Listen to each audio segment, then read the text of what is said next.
Fort Kochi Karthikeya ക്ഷേത്രത്തിലെ ഉത്സവത്തിന്റെ ഭാഗമായി നടന്ന കാവടി ശ്രദ്ധേയമായി.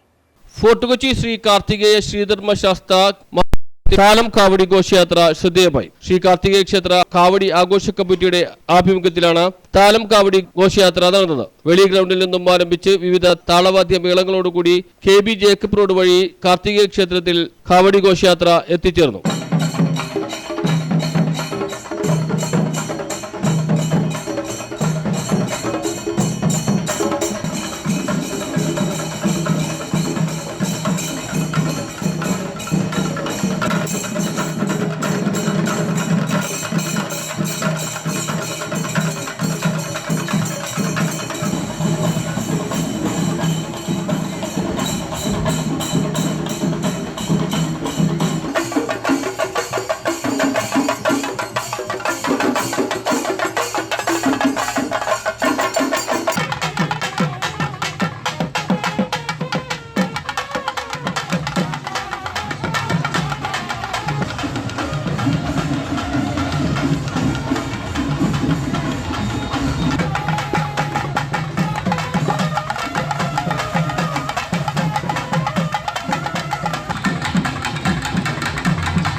തുടർന്ന് വൈകിട്ടേന് ദേവി തിരുവാതിര ഗ്രൂപ്പ് പട്ടാഞ്ചേരി അവതരിപ്പിച്ച തിരുവാതിരയും അരങ്ങേറി. ഞായറാഴ്ചയായിരുന്നു പള്ളിവേട്ട മഹോത്സവം. പള്ളിവേട്ട മഹോത്സവത്തിന്റെ ഭാഗമായി വെളി ജംഗ്ഷനിൽ നിന്നും പകൽപൂരമുണ്ടായിരുന്നു. News bureau, Fort Kochi.